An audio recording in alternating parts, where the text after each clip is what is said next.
ഈ എല്ലാ കാണുന്ന അമ്പിയാക്കളും ഔലിയാക്കളും മുഫസ്സിരീങ്ങളും മുഹദ്ദിസീങ്ങളും മുഹഖിഖീങ്ങളും മുഫഖിഹീങ്ങളും എല്ലാവരും ഫഖീഹുകളൊക്കെ എത്തിയത് എവിടെയാണ് എന്ന് ചോദിച്ചാൽ മുജദ്ദിദുകളുമൊക്കെ എത്തിയത് ആ ഒരു വിധാനത്തിലാണ്.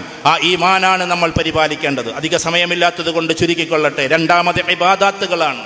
ഇബാദാത്ത് എന്ന് പറഞ്ഞിട്ടുണ്ടെങ്കിൽ അതിശക്തമായ ഇബാദത്തിൽ നമ്മൾ അലങ്കരിക്കലാണ്. നമ്മെ സംബന്ധിച്ചിടത്തോളം ഇബാദത്ത് എന്ന് പറഞ്ഞാൽ ഏതൊക്കെയാണ്? 5 വക്ത് നിസ്കാരം കൃത്യമായി നിർവഹിക്കലാണ്. ഹാജിയായി വന്നിട്ടും അതിന് പറ്റുന്നില്ല എങ്കിൽ നമ്മുടെ ഹജ്ജിനെന്തോ പ്രശ്നമുണ്ട്, നമുക്കെന്തോ പ്രശ്നമുണ്ട്.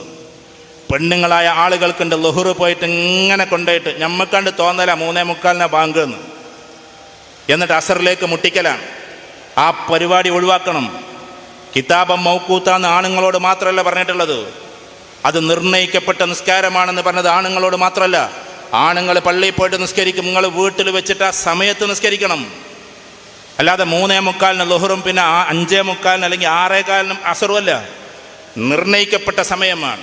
നിങ്ങളെ കയ്യിലുള്ള ഈ പറയപ്പെടുന്ന കറിക്ക് വേണ്ടിയിട്ട് അരച്ചതും അല്ലെങ്കിൽ ചോറിന് വേണ്ടി ഊറ്റിയതൊന്നും നജസല്ല. നിങ്ങൾ ആദ്യം മനസ്സിലാക്കേണ്ടത് അതാണ്. ലോകത്തിലെ ഏറ്റവും വലിയൊരു ആലിം ഒരു അടിക്കുറിപ്പ് എഴുതി. അദ്ദേഹം ഈ ലോകത്തോട് ഈ അടുത്തിടെ വിള പറഞ്ഞു. ഒരു ഫോട്ടോ ഷെയർ ചെയ്തുകൊണ്ട്, ആ ഷെയർ ചെയ്തത് വേറെ ആൾക്കാരാണ്, അതിൻ്റെ അടിക്കുറിപ്പിൽ എഴുതി ഏകദേശം 60ഓളം നിലയുള്ള ഒരു വലിയ ബിൽഡിങ്ങിൻ്റെ മുകളിൽ നിന്നും തെറിച്ചു നിൽക്കുന്ന ഒരു ഇതുണ്ട്, പിന്നെ ക്രെയിൻ അഥവാ ബിൽഡിങ്ങിലേക്ക് സാധനം കയറ്റുന്ന നീണ്ട ക്രെയിനാണ്. ആ ക്രെയിനിൻ്റെ മുകളിൽ നിന്നിട്ടൊരു സാധു മനുഷ്യൻ നിസ്കരിക്കുന്നു.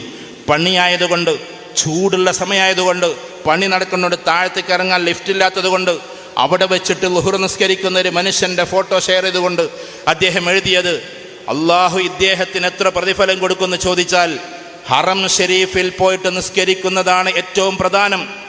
അവിടെയാണ് ഏറ്റവും പ്രതിഫലം കിട്ടുക. അത് കഴിഞ്ഞാൽ പിന്നെ മദീനയിലാണ് പ്രതിഫലം കിട്ടുക. പക്ഷേ ഈ നിസ്കാരത്തിന് അള്ളാഹു അതിനേക്കാൾ ഒരു പക്ഷേ എന്ന് പറഞ്ഞിട്ടാണ് പറഞ്ഞത്, ഒരു പക്ഷേ അള്ളാഹു ഈ നിസ്കാരത്തിന് അതിനേക്കാൾ പ്രതിഫലം കൊടുത്തേക്കാം. ആ സമയമാണ് പ്രശ്നം. മിനിയാന്ന് ഞാൻ ദുബായിൽ നിങ്ങോട്ട് വരുമ്പോൾ സുബഹി നിസ്കാരത്തിൻ്റെ സമയമാണ്. 4 മണിക്ക് അവിടുന്ന് ഫ്ലൈറ്റ് പൊങ്ങുകയും ചെയ്തു.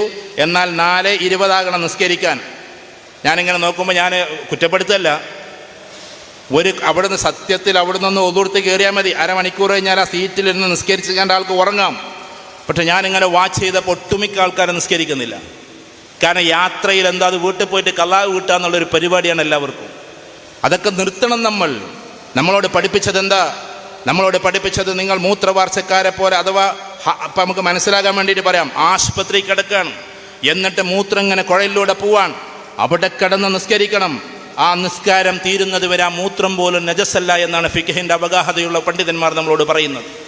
നിങ്ങൾ ചാണകക്കുഴിയിൽ വീണ് കിടക്കുകയാണ്, അവിടുന്ന് ഇളകാൻ പറ്റുന്നില്ല, കയ്യും കാലും അനക്കാൻ പറ്റുന്നില്ല, തല മാത്രമേ ഇളകുന്നുള്ളൂ.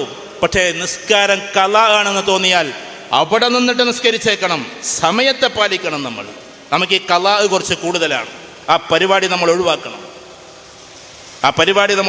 ആശുപത്രിയിൽ ചില ആശുപത്രിയിൽ നിൽക്കണവർ വരെ നിസ്കരിക്കൂല. ഇവിടെ നജസ് ആണ് തീരുമാനിക്കുക, നമ്മളിവിടെ നജസാണെന്ന്.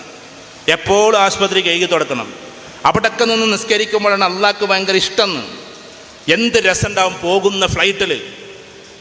അത് പിന്നെ മടക്കി നിസ്കരിക്കണം, അതൊക്കെ നിങ്ങൾ ഉലമാക്കളോട് ചോദിച്ചോളി. ഫ്ലൈറ്റിൽ ഇങ്ങനെ നിന്നിട്ട് എല്ലാവരും ഇങ്ങനെ വെറുതെ ഇരിക്കുന്ന സമയത്ത് നമ്മളിങ്ങനെ ആകാശത്തെ ഭേദിച്ചുകൊണ്ട്, അല്ലെങ്കിൽ മേഘങ്ങളെ ഭേദിച്ചുകൊണ്ട് പോകുന്ന ഫ്ലൈറ്റിൽ ഇരുന്നിട്ട് ഇങ്ങനെ നിസ്കരിക്കുമ്പോൾ നമ്മളെ സൃഷ്ടിച്ച അള്ളാഹുവിന് എന്തൊരു ഇഷ്ടം ഉണ്ടാവും. ആർക്കെങ്കിലും ശല്യമുണ്ടോ സീറ്റിൽ ഇരുന്നിട്ടൊന്ന് നിസ്കരിക്കാൻ? ആർക്കും ശല്യമില്ലാതെ നമുക്ക് നിസ്കരിച്ച് പൂർത്തിയാക്കാവുന്നതാണ്. അതുകൊണ്ട് എൻ്റെ പ്രിയപ്പെട്ട സഹോദരിമാരോട്, ഇബാദത്ത് എന്ന് പറയുന്നത് കൃത്യമാക്കണമെന്ന് നമ്മൾ, പ്രത്യേകിച്ച് തിരിച്ചു പോയി വന്നവർ. മുമ്പുള്ള സുന്നത്ത് നിസ്കാരങ്ങൾ, നിർണയിക്കപ്പെട്ട സുന്നത്ത് നിസ്കാരം എന്ന് പറഞ്ഞാൽ ഏതാ? ഒന്ന് തഹജ്ജുദാണ്, മറ്റൊന്ന് നിർണിതമായ എന്ന് പറഞ്ഞിട്ട് പ്രത്യേക സമയത്ത് നിർണിതമായ, മറ്റൊന്ന് ളുഹാ നിസ്കാരമാണ്. ഇങ്ങനെയുള്ള നിസ്കാരങ്ങൾ പാലിക്കാൻ നമ്മൾ ശ്രമിക്കുക എന്നതാണ്.